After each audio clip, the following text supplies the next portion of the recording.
Dear brothers and sisters, good morning, good afternoon. The fourth Sunday of Easter, which we celebrate today, is dedicated to Jesus the Good Shepherd. The Gospel says that the sheep hear his voice as he calls his own sheep by name. The Lord calls us by name. He calls us because he loves us. But the Gospel then tells us there are other voices not to be followed, those of strangers, thieves, and brigands who want to harm the sheep. These different voices resonate within us. There is God's voice, which speaks kindly to the conscience, and there is the tempting voice that leads to evil. How can we recognize the voice of the Good Shepherd rather than that of the thief? How can we distinguish God's inspiration from the insinuation of the evil one? One can learn to discern these two voices. They speak two different languages. That is, they have opposite ways of knocking on the door of our hearts. They speak different languages. As we know how to distinguish one language from the other, we know how to distinguish God's voice from the voice of the evil one. God's voice never forces us. God proposes himself. He does not impose himself. Instead, the evil voice seduces, assails, forces. It arouses dazzling illusions, emotions that are tempting but transient. At first, it flatters. It makes us believe that we are all-powerful, but then it leaves us empty inside and accuses us, "You are worth nothing." God's voice instead corrects us with great patience, but always encourages us, consoles us always. It always nourishes hope. God's voice is a voice that has a horizon. Instead, the voice of the evil one brings you to a wall or a corner. Another difference. The voice of the enemy distracts us from the present and wants us to focus on the fears of the future or the sadness about the past. The enemy doesn't want the present. It brings to the surface the bitterness, the memories of the wrongs suffered, of those who have hurt us, and many other bad memories. Instead, God's voice speaks to the present. Now you can do good. Now you can exercise the creativity of love.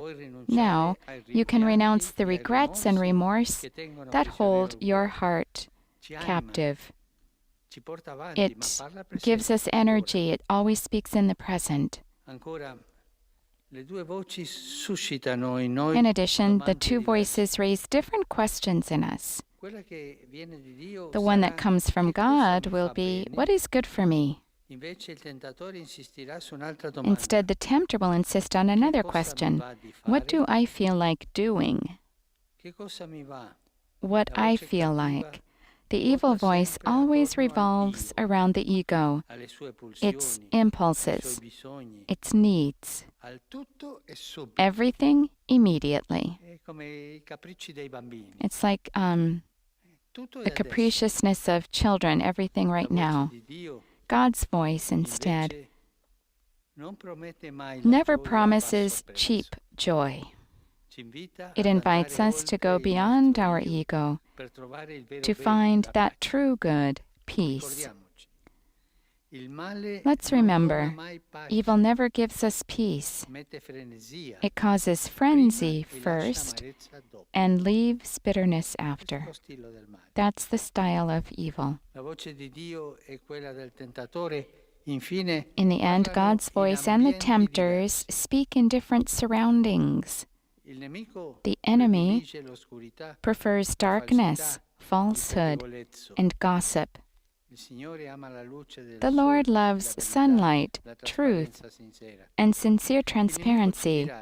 The enemy will say to us, Close yourself up on yourself. Besides, no one understands and listens to you. Don't trust anyone.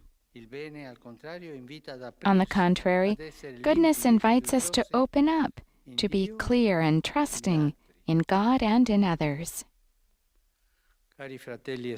Dear brothers and sisters, in this time, so many thoughts and worries lead us to turn inwards into ourselves.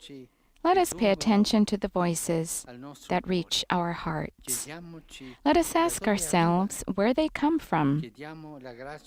Let us ask for the grace to recognize and follow the voice of the Good Shepherd, who brings us out of the enclosures of selfishness and leads us to the pastures of true freedom. May Our Lady, Mother of Good Counsel, guide and accompany our discernment. Regina Coeli, letare, alleluia.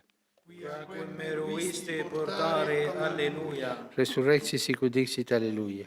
Ora pro nobis Deum, alleluia. Gaude letare, Virgo Maria, alleluia. Qui resurrexit Dominus vere, alleluia. Deus, qui per resurrectione in Filii Tui, Domini nostri Iesu Christi, mundum letificare dignatus est. Presta quesumus ut per eius genitricem Virgine Mariam, perpetue capiamus gaudia vitae, per Christum Dominum nostrum. Amen. Gloria Patri et Filio et Spiritui Sancto. Sic ut erat in principio et nunc et semper et in saecula saeculorum. Amen. Gloria Patri et Filio et Spiritui Sancto. Sic ut erat in principio et nunc et semper et in saecula saeculorum. Amen. Gloria Patri et Filio et Spiritui Sancto. Sic ut erat in principio et nunc et semper et in saecula saeculorum. Amen. Pro fidelibus defuntis, requiem aeterna dona eis Domine. Et lux perpetua lucita eis. Requiescant in pace. Amen. Sit nomen Domini benedictum. Ex hoc nunc et usque in saeculum. Aiuterium nostrum in nomine Domini. Qui fecit caelum et terram. Benedicat vos, omnipotens Deus, Pater, et Filius, et Spiritus Sanctus. Amen. Amen.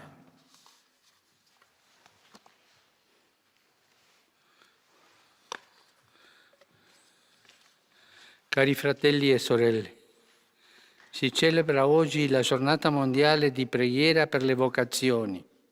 Dear brothers and sisters, today we celebrate the World Day of Prayer for Vocations. Christian existence is always a response to God's call in whatever state of life. This day reminds us of what Jesus said one day, that the field of the kingdom of God requires much work, and we must pray to the Father to send laborers to work in his field. Priesthood and the consecrated life require courage and perseverance, and without prayer, one cannot continue along this path. I invite everyone to ask the Lord for the gift of good laborers for his kingdom, with hearts and hands open to his love.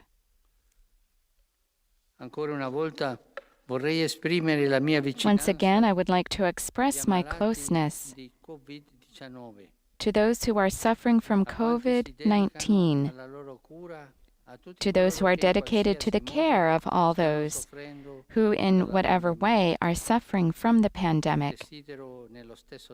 At the same time, I would like to support and encourage the international collaboration that is taking place with various initiatives to respond adequately and effectively to the serious crisis we are experiencing. It is important, in fact, to bring together scientific capacities in a transparent and disinterested way, to find vaccines and treatments, and to guarantee universal access to essential technologies that will enable every infected person in every part of the world to receive the necessary health care. I address a special thought to the Association Meter, promoter of the National Day for children who are victims of violence, exploitation, and indifference. I encourage those responsible and those who work in this field to continue their work in prevention and raising awareness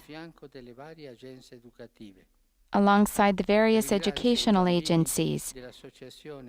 And I thank the children from the association who have sent me a collage with hundreds of daisies they colored. Thank you. We have just started May, the quintessential Marian month, during which the faithful love to visit shrines dedicated to Our Lady.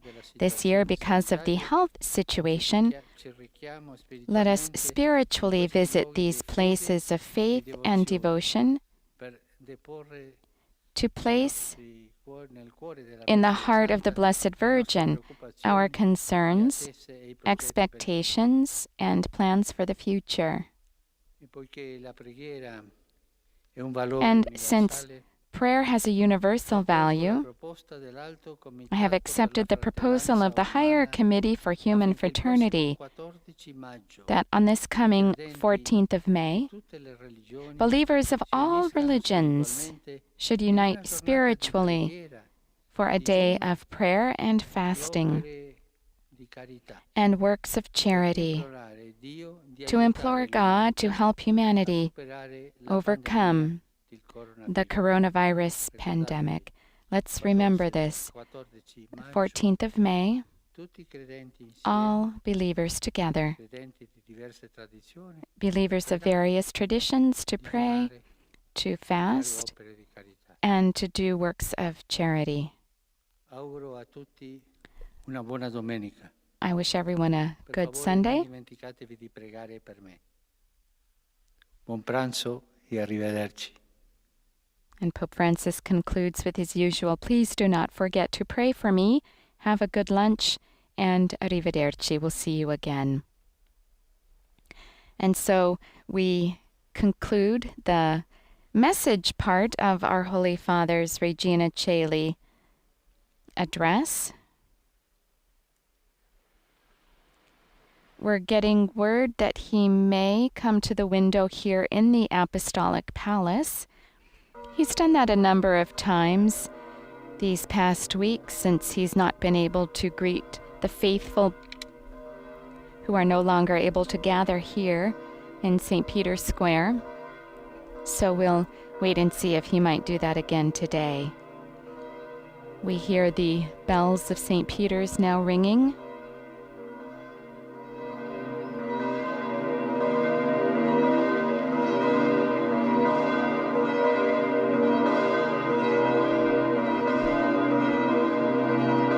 All throughout the world, countries continue to battle the coronavirus. All of us are now engulfed in it, all of us with loved ones, friends, not only suffering from the pandemic, but also caring for those suffering. We see here beyond the square, people have begun to come out a little bit more. As I said earlier, the restrictions will be lifting a bit tomorrow here in Italy and in a few other countries throughout the world as well.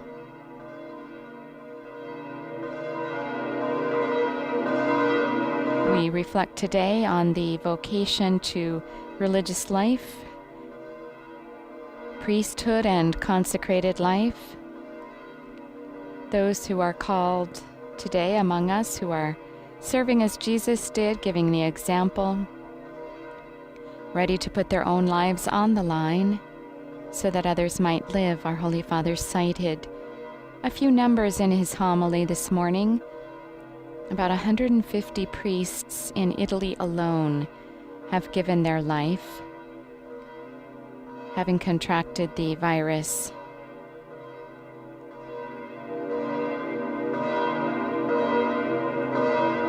And another 150 around, if I'm not mistaken, doctors in Italy have died. And these numbers are probably replicated throughout the world. We now see the window opening. Our Holy Father now coming to the window.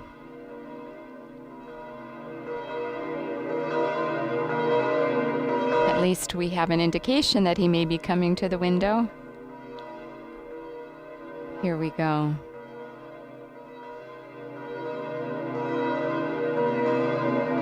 We just see a bit of black right now and hear a figure in white now coming through, looking throughout around the square.